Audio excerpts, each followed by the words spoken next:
What's good, y'all? Wave Magnetic here, and I am coming to you again with another track breakdown. I'm going to break down how we produced our new track, Little Ones. So check it out here. So one of the first things that we did with this song was actually coming up with the chords to the song. Okay, so we sat down at the piano and we came up with these really cool chords, and I kind of came up with a nice little rhythm for them, and it came out like this. This is the sound that we used, and it's kind of like a saw synth type sound. Check it out.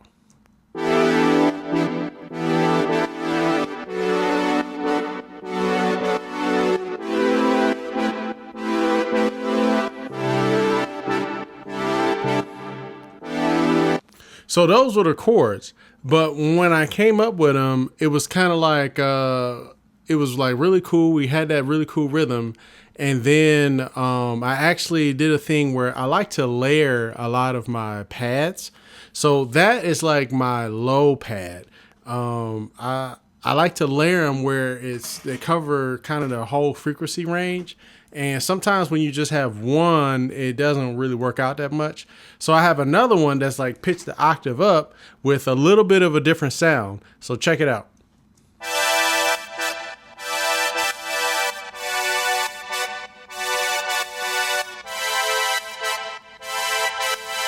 It's a lot wider, and like even when I'm doing it, like if you look, I got here this SSL where I'm cutting off a lot of the lows, cutting off a lot of this stuff down here. Oh, that's on the low one. So the low one, I'm cutting off some of the lows just to kind of make room for the kick and everything. And I'm not really doing much in the high range here, okay? But on this high pad, which is here, I'm actually cutting off everything below 350, and I'm going to 450 and then taking that out. So I want all of that low end to come from the low pad, and so that the high pad doesn't get in the way of it. So when you hear them together, they sound like this.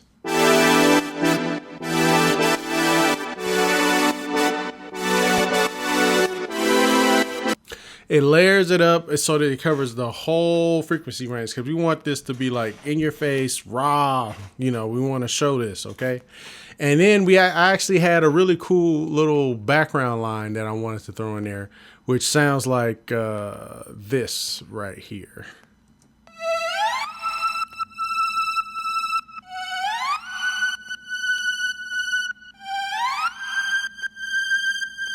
It's cool. It's a nice little counter melody to the main melody. So when you listen to these, I consider this like my pads, the backgrounds. So check it out.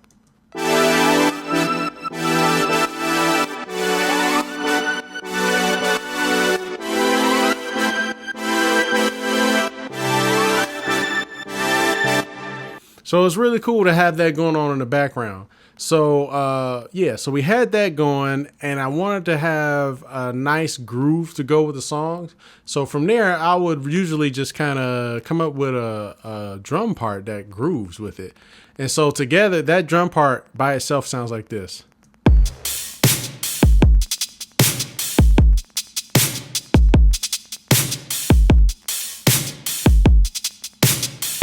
Simple thing, but it feels good, One of the cool things is, you can't necessarily see it that well, but a lot of people, when they produce drums, they will put it right on the grid. So I do not believe in that, because when you do that, it sounds kind of robotic. One of the cool things that I like to do is I'll have my kick drum right on the grid. If you look, it starts right on the grid. Like, I'm not moving that. But if you take a look at this snare, it's not coming in right on beat 2. It's coming in just a little bit early, and that helps to create a feel. And even in my hi-hats, if you look at the hi-hats, they are pushed early. This is not right on the grid. This is not right grid. The hi-hats come in a little bit early, so it kind of pushes the beat a little bit, okay? You don't want to just have stuff just be right on there. You can, but it's going to sound a little sterile. But sometimes that's what you want. It depends. It depends. But this is the way I did this one. Okay. So when I'm like processing a lot of the sounds, one of my favorite things is to use the SSL-G channel or in the SSL-E channel, both. But, you know, like on the kick, I put a little bit of compression, a little bit of EQ.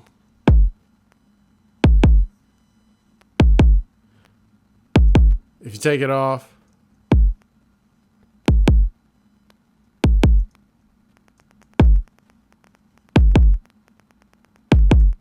you see what I'm saying? So it's really like really bringing out that low end, making it be a little bit more punchy. And I do something similar to the snare. Okay, so the snare is the same type of thing. A little bit of compression, a little bit of EQ. I like to get a lot of that high energy in the snare to get that crack. Without it,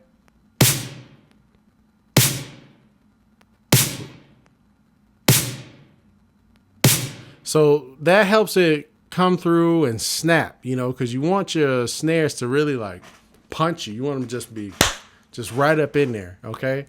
And my hi-hats, you know, is mostly just a little bit of EQ. You know, I just boost a little bit of high end, get a little bit of the low end out, and that's pretty much it, and just balance it out.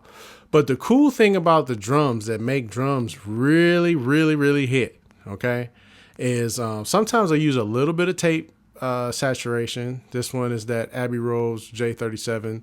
It's cool, works, I like it. And that adds a little bit of energy. So if we want to hear that, let's see, let's hear it with just the Abbey Roads on it.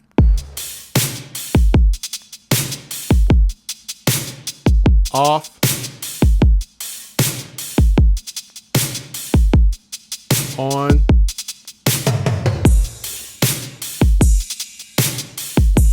It helps it out a little bit, kind of glue the drums together a little bit more.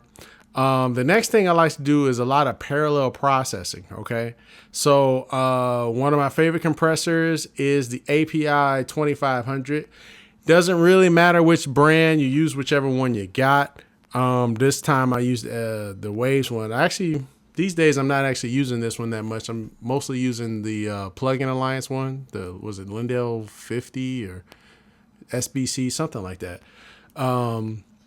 But what I like to do with this is basically crush the drums, like just smash them, and we're going to blend it back in. So this is what the crush sounds like by itself.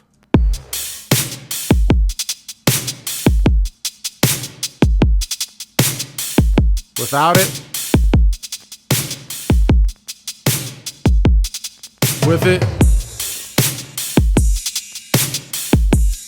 So it's like you can't, it really crushes the drums, and it's not something that you would necessarily be using all by itself. But what it does is it helps glue the drums together and bring in a lot of that mid-range sound. Because what I've noticed is sometimes when we're trying to get that bottom end on the kick, the mid-range can be a little bit sacrificed and it can sound a little hollow. But, and also too, when you have your snare drum and your kick playing at a level that feels pretty good, it's like, okay, but you kind of want them to be closer in range of volume. So one of the ways of doing that is parallel compression, where I'm smashing it and then I blend it in back in with taste. The other thing I do sometimes is add saturation. So this one right here, this Soft Tubes one, is actually pretty cool. If you listen to it, this is what the crush sounds like by itself.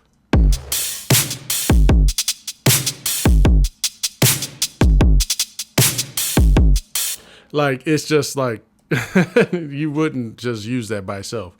But when you blend it back in, you wind up getting a really nice sound. So what I'm gonna do is I'm gonna bring in the saturation and the compression on their own. Okay, so listen to it right here. This is the drums dry, and this is the drums with the parallel compression.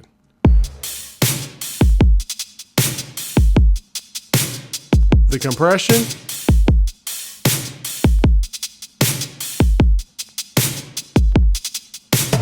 We're getting a little bit better, a little more better. Now I'm gonna add the saturation in.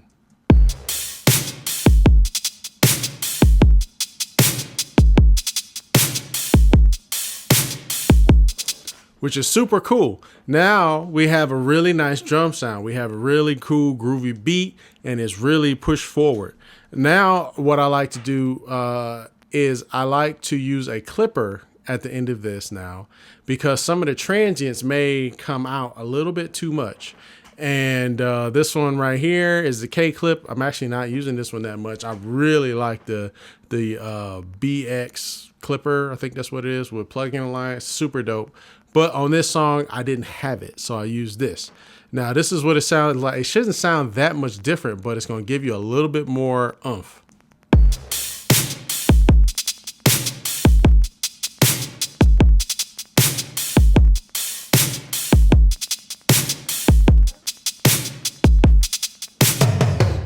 So something simple like that is clipping off. That's not clipping off 14. Oh, 5 is the most. And a lot of times that's because the snare drum, we don't want the snare drum to be way louder than the kick. Even though you want it to feel like it is. You want it to feel like it's punching right through. But you don't want it to be louder, because that's going to mess up your mastering when you get down at the end. So that's how I did the drums.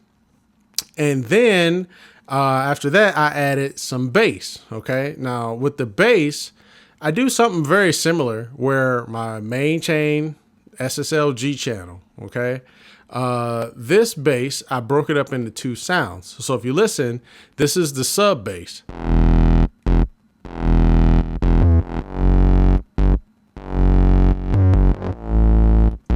You hear a lot of the low frequency. If you're not listening on headphones, you're not going to hear the sub. But you hear a lot of that low frequency coming through on that. And then I have this wider bass, which is higher up. Now this one, I cut off all the frequencies below like 150 hertz. And then I blended it back in with the sub bass. Now listen to the high bass.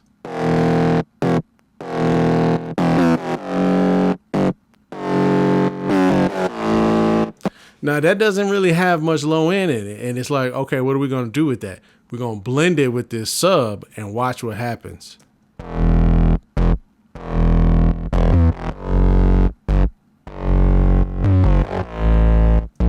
Now together it sounds like one sound, but it's actually 2 sounds that I put together. Okay. Now again, because it's the bass, and especially because it's 2 sounds, I do a lot of parallel compression just to make sure it's very mid forward, and maybe even some parallel distortion. So with this, let's see here. I'm going to take this off. With the parallel compression, one of the ones I like to use a lot is the Lindell 254E. Why? Just because it sounds good. I like the way it sounds. I don't know. It seems to work. It seems to give me a little bit of that mid range that I'm looking for, and it compresses compresses the bass so that those 2 sounds merge together. And if you have multiple basses in your song, it really helps to make them all kind of work together. This is just the bass I used on the drop. I use different basses in the verses and everything. Let's see here. So right here, this bass, this compressor is sounding like this. I'm literally just smashing it.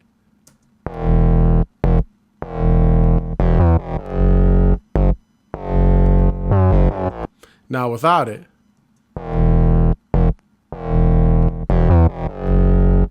with it,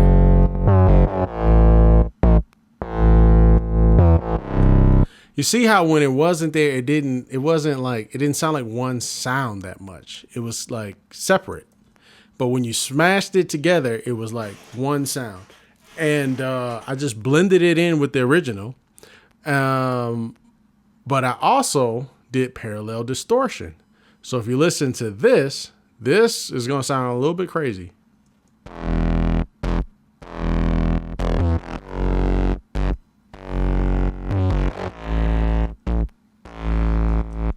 You see, like that's just distorted. It's not really much you can do with that by itself. But when you blend them all together, it sounds like this.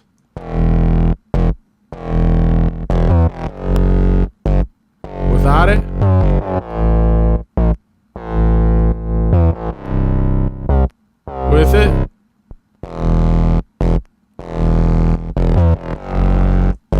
Super dope, super dope. And a track that's going to come through real good. And again, I like to use a clipper. It's going to add a little bit more distortion, and it's going to keep my bass from blowing up the speakers, okay? And also on this one, I use a little bit of a limiter too. So when you listen to those,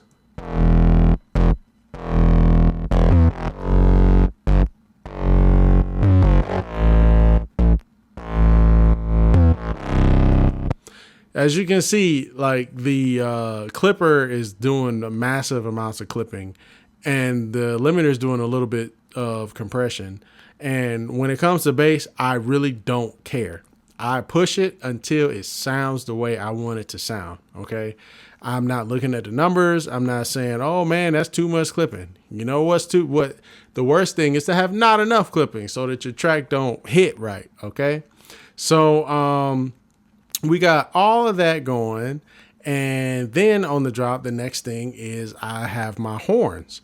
So with my horns, I came up with this melody here.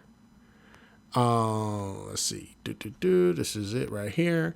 And again, I do processing, which I'll go into later. So this is the top layer of the trumpets.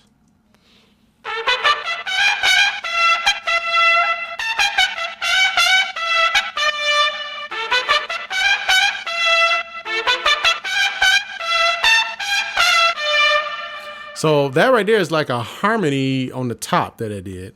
And then here is the lower trumpet.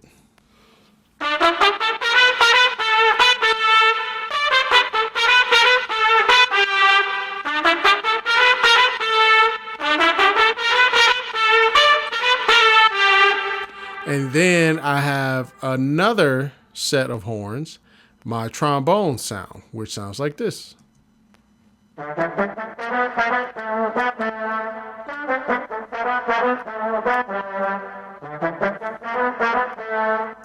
So with all of these together, I put all of these horns together, and they sound like this.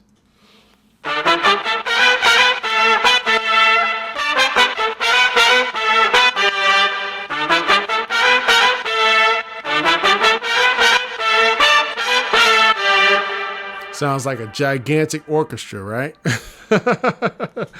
And when I'm processing it, it's pretty simple. Same type of stuff, okay? I got myself my SSLG channel, giving me a little bit of high end, getting rid of some of the low end. One of the interesting things that I've learned recently is instead of always boosting the high end in order to get more, in order to make your sound cut through, make it bright, I usually start now with cutting low end that I don't need. So if you look here, I came up to 346 hertz and brought that down by 4.7 dB. So like that right there, I wouldn't have done that like 3 years ago. But now I find that it helps the sounds to come through, to cut through more, to really be present and not get in the way of like the bass and the drums and everything like that.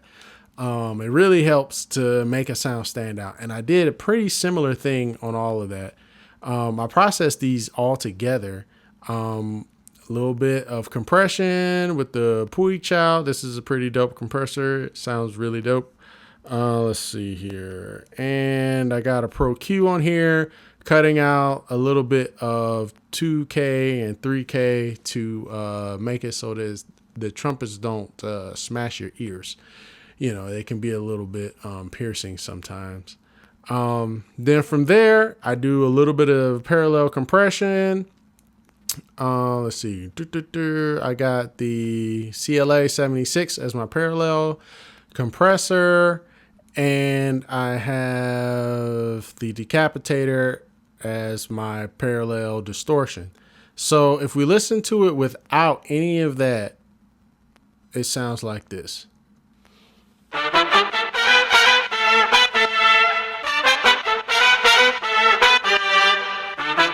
Which is cool. Now, if you listen to it, this is what it sounds like with just the parallel compression.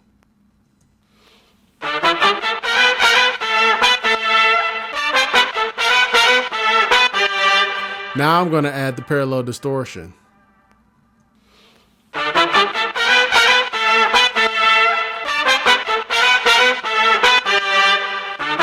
Gives it a little bit of a sizzle. It kind of makes it sound a little old, actually. It sounds like something that might have been recorded like back in like the 60s or something, like big band sound, you know. And then again, I like to put a clipper at the end to get rid of any stray peaks that I have coming up.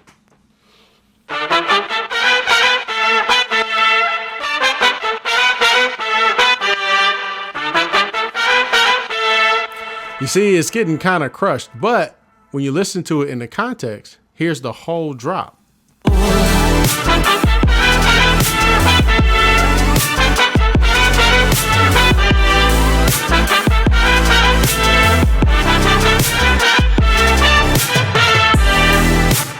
Super dope, super dope.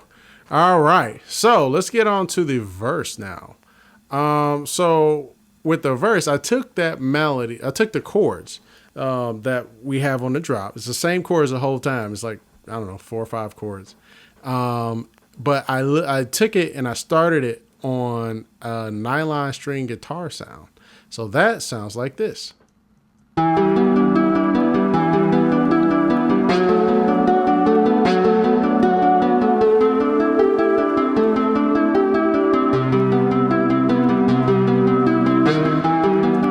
I wanted it to sound a little bit light, and but I didn't want it to just be like a piano or something. Like, I wanted it to have a little bit of character to it, and so I felt like nylon string guitar, like that arpeggiated sound, would be really cool.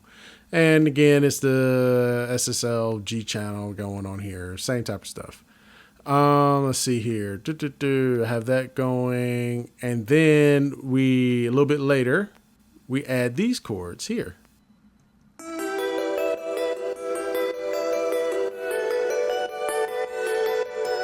So I did the same concept where with the pads that I have in the drop, where I like that arpeggiated sound, but later on I wanted it to have a lift. So I have the same exact part being played up the octave on a different sound. So when you listen to them together, it covers the frequency range.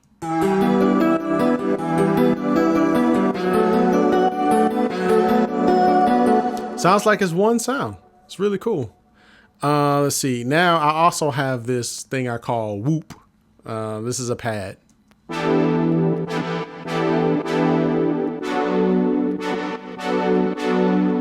This is a sauce sound that I made in Serum.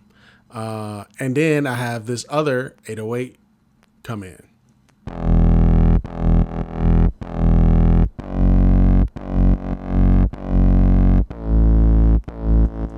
Now, the cool thing about the way I mix the bass is, so on the drop, this is the drop bass right here. And I did all the stuff that I did on it individually, but all that parallel compression, all that parallel distortion that I have going on in here is on the group.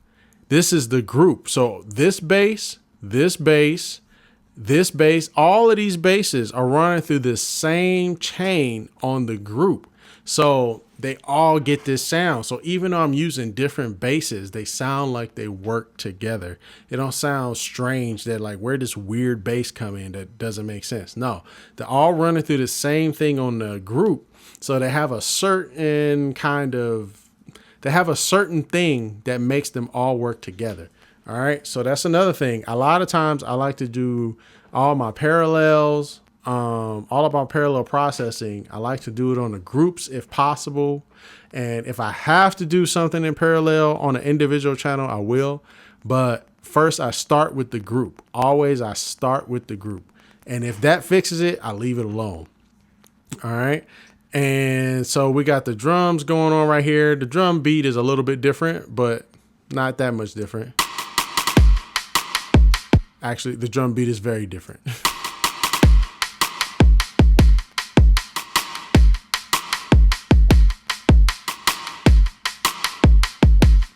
So that right there is like your baka baka, chaka chaka, chaka chaka, chaka chaka chaka chaka.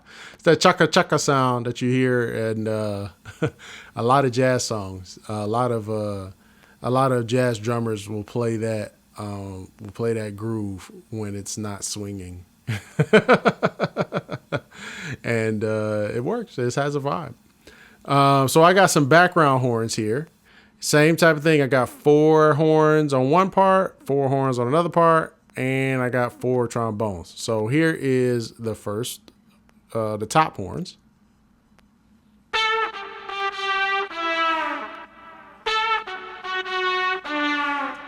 They're hitting with the same type of processing that the other ones got hit with, and they're going through the same parallel chain, as I said before.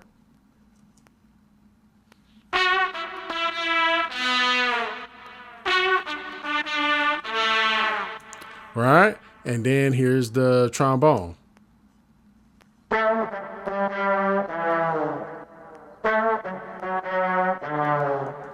And when you listen to those horns together,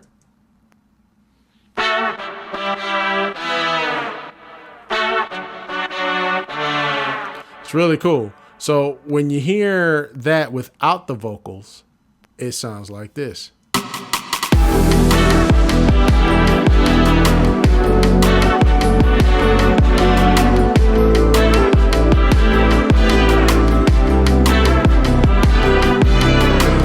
Everything has its place. Every part, like when you're producing and you're writing, sometimes we like to do, we can do too much in our tracks. It's very easy to just throw the whole kitchen sink at a track and be like, yo, this is so cool, because you're like, oh, it's more energy, more energy. You got to actually control the energy at different parts of the song so that the song actually flows.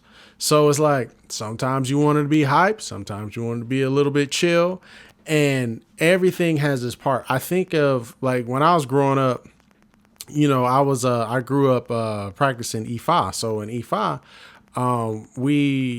the drum is a big part of the religion. And it's like, when I was a kid, we like made drums and we were playing in drum circles and at different religious events and stuff. And it's like, you hear it all together. You hear the drums all together as like one thing.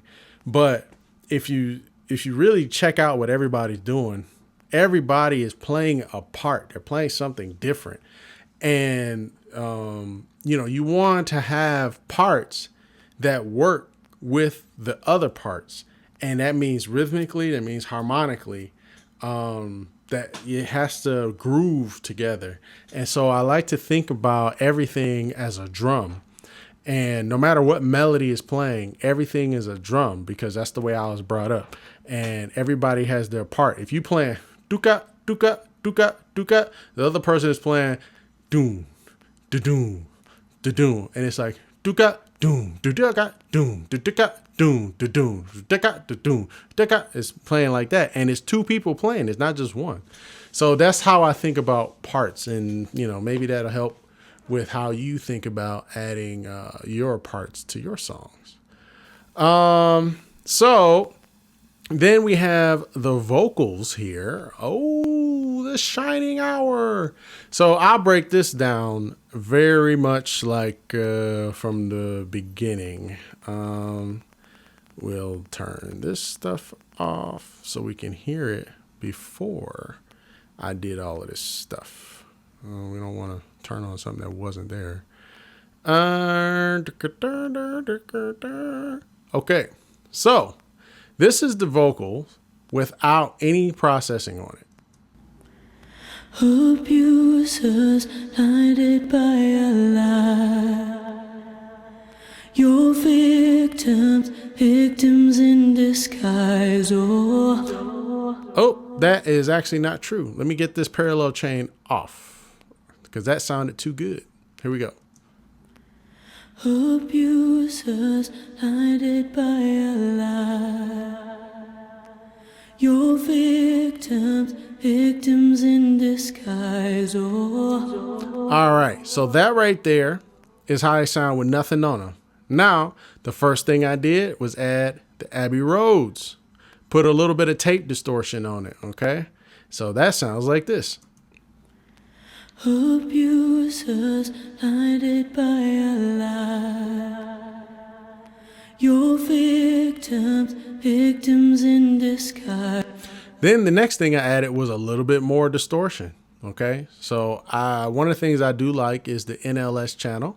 The NLS channel with waves, it just adds a little bit of a thing to it. This is the Neve section. This is the Neve like setting. Abusers blinded by a lie. Your victims in disguise. So that those two things together just add a little bit more girth, a little bit of saturation, and just it just adds a vibe to it. Now, the next thing I did was I used the de-esser. Okay, now this right here is the Lindell 902. Just use a de-esser. I like the way this one sounds. So this gets rid of the sounds. Abusers blinded by a lie. Your victims in disguise. Oh. I like this one. It shows you where it's doing its thing, and it kind of does it for you. So I really appreciate that. So the next thing I did was add the C4. Let's see here. This right here sounds like this. Abusers blinded by a lie. Your victims in disguise. Oh. If you notice that, get rid of a little bit of that low end energy, a little bit of that low mid, but it compresses it so it doesn't just go away. It compresses it and keeps it like uniform. It keeps it at a nice level the whole time, so it don't get out of control, but it doesn't become non-existent. So let's see here. The next thing I have here is this right here, getting rid of a little bit more of that low mid. Abusers blinded by a lie. Your victims in disguise. Oh. So it's just getting rid of that low mid stuff, like bringing it down a little bit. So the C4 kind of evens it out. So now I can kind of duck it right where I want it to be. The next thing I have here is my favorite G channel. But I will say this, before I did the G channel, I compressed it with the Fairchild, okay? So what I like to do is to compress my vocals, get the volume to where I want it to be, and then I want to EQ into that compressor. That way it doesn't cause like weird sibilance that I don't want. So here's what it sounds like with the Fairchild. Abusers blinded by a lie. Your victims in disguise. Oh. It's not going crazy, but I add another compressor, which is the CLA2A. So the CLA2A now, this is going to hit it and do a little bit more. Abusers blinded by a lie. Your victims in disguise. Oh. Now that right there just brought it up a little bit more. Now I put my EQ on. Abusers blinded by a lie. Your victims in disguise. Oh. You see how every little bit added just a little bit more, just a little bit more, just a little bit more. That's how you got to treat your vocals. Don't just slam one compressor on there and think that it's going to do the job. A lot of times with vocals, you want to finesse it. Put a little here, a little bit here, a little pepper, a little salt, you know what I'm saying? A little garlic powder, a little onion powder, and then boom, you know, you got yourself a nice little meal. You got to cook it up. Now what we about to do is cook it up. So we got all our seasonings in there. And the next thing I love to do, which you've seen me do on almost everything, is go to the bus and start my parallel chains, okay? So with the parallel chain, again, I have my CLA 76, the Bluey. So I'm going to smash the hell out of these vocals, and we're going to listen to what it just sounds like, just the parallel. Abusers blinded by a lie. Your victims in disguise. Oh. Now that is smashed. That is like, oh man. But it's it provides so much energy, and when you blend it in, it's gonna sound gorgeous. Now, the next thing I did again is parallel distortion, because it also adds a vibe. So listen to that by itself. Abusers blinded by a lie. Your victim. You see how distorted that sounds? It sounds unusable, but when you blend it in, it's going to sound gorgeous. So first I'm going to play it without anything, and then I want to bring in the parallel compression. Abusers blinded by a lie. Now with the compression. Your victims in disguise. Oh, they're gone now, all because of you. Now I'm going to add in the distortion. Abusers blinded by a lie. Oh my God, that just came forward so much. Now with nothing and with it back on. So off. Abusers blinded by a lie. On. Your victims in disguise. Oh. It's so good, so good, so good. Now when you listen to it all together, here's what the vocals sound like with the track. Abusers blinded by a lie. Your victims in disguise. Oh. You see, her voice is so present. Rowanne is like killing it. You know, she's killing it because she sang it amazing, but it's killing it now. It's like it's right there, right? It's very intimate, but it's like right there. Just say, oh yeah, there it is. I can hear you real good. It's like perfect. You know what I'm saying? So after I did all of those kinds of things, we want to talk about the master bus chain that I used on this, okay? So a lot of times I like to start with distortion. The first thing that I did was use the NLS again. I have it in the SSL setting. So I guess I'll turn all of these off, and then we'll just bring them all in one by one. Okay, so this is just with the NLS. Okay, I'm gonna put it back on the drop actually, so because this is where I set the volumes for all of this on the drop. So the drop with the NLS.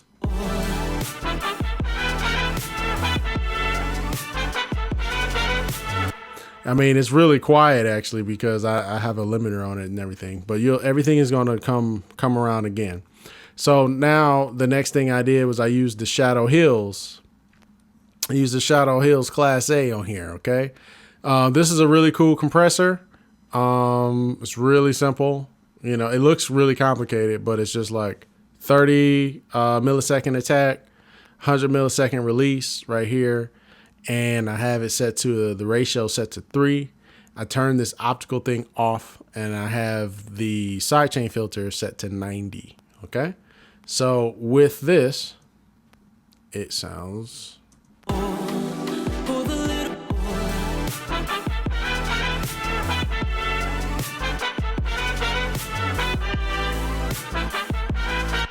Just about 2 dB of compression on there. Then I used the Magnetik. I used this. This is like a, what is this thing called? I forgot what this thing is really called.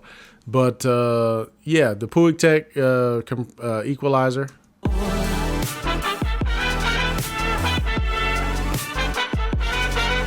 Off. On. Gives it a little bit of lows, boost it at 100, and then I boost at 10K. It's super dope. And then here's another one that I do is I use some parallel compression on my master bus. I got this from Andrew Sheps. So yeah, with the Fairchild, I experiment with different compressors on different songs. So far, I'm actually not using this one so much on the new songs we're doing, but this works. It works as well. You just, find the setting that works for you. So I'm basically smashing this, and listen to how this sounds. It sounds crazy.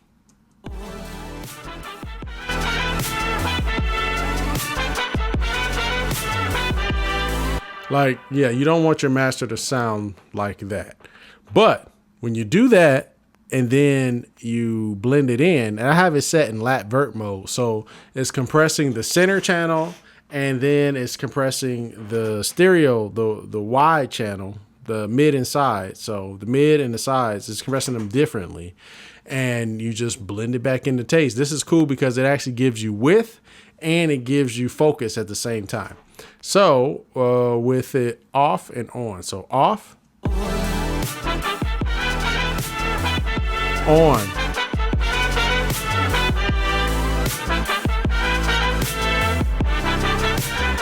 I mean, you can obviously hear the energy just came back in. So then the next thing I do is I have a clipper here. This is a T-Rex clipper. Works dope. Use whatever clipper you want to use. These days I'm using the BX clipper, but this one works just fine. There's a million tracks that have used this in this way. So I'm just looking to get a couple of dB off the top.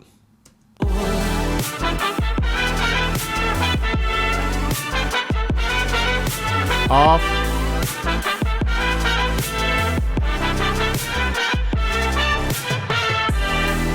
On. You hear you don't really hear that big of a difference from it, but what it's doing is it's taming all of the peaks so that it can go into my limiter and not blow my limiter up. Okay. So now I'm going to put this on. This is how I mastered the track. So with my limiter, this is just the limiter.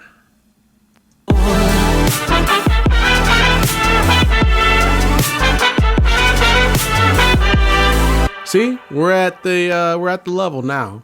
So from here, I use some EQ, boosted a little bit of the high end, get a little bit of this area right here just to kind of bring the vocals and everything forward, the trumpets and everything, and hi-hats, and just put a little bit of air on here.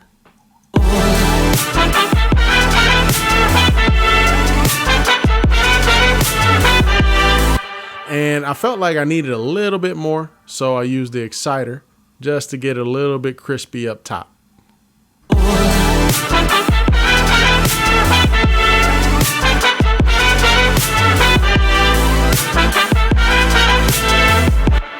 And that right there is how we produced this song. We produced Little Ones. And yeah, I hope that this right here helps you out. I hope you learn something and you can take this and apply some of this to the tracks that you're working on. And yeah, all right now. I will see you guys on the next one.